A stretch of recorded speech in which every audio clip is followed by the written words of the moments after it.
Direktur Penyidikan Jampitsus Kejaksaan Agung Abdul Qohar menyebut Ketua Pengadilan Negeri Jakarta Selatan Muhammad Arif Nuryanta juga diduga menerima suap 60 miliar rupiah.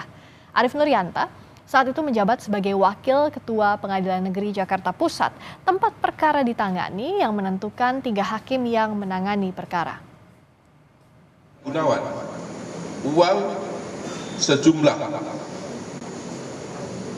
60 miliar rupiah dipindah diteruskannya karena uang yang diserahkan adalah uang dolar Amerika Serikat diserahkan kepada Muhammad Arif Nuryanta, dan pada saat itu Wahyu Gunawan diberi oleh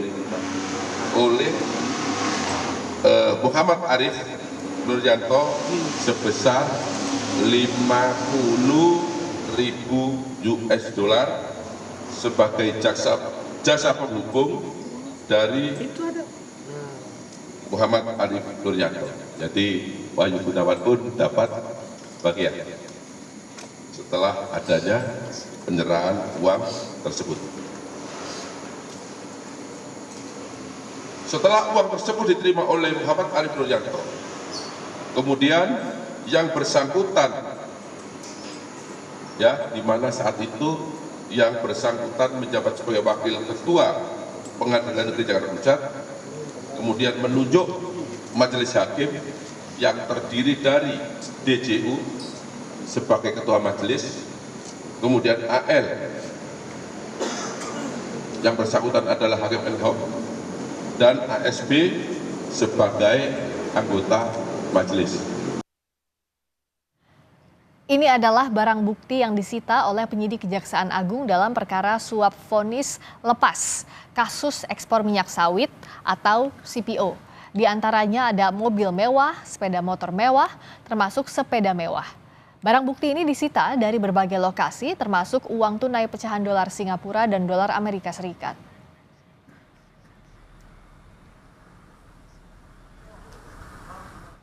Ini adalah ketiga hakim yang menangani kasus perkara ekspor minyak sawit mentah atau CPO di Pengadilan Negeri Jakarta Pusat.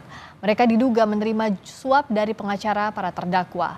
Menurut Kejaksaan Agung, ketiga hakim ini ditunjuk oleh Wakil Ketua Pengadilan Negeri Jakarta Pusat saat itu, Muhammad Arif Nuryanta.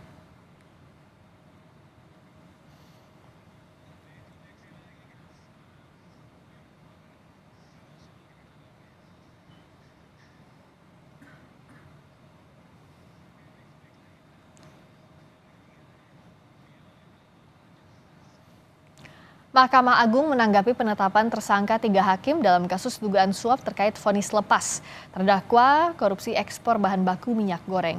MA memberhentikan sementara ketiga tersangka dan akan memberhentikan mereka secara tetap jika telah ada putusan yang inkrah atau berkekuatan hukum tetap.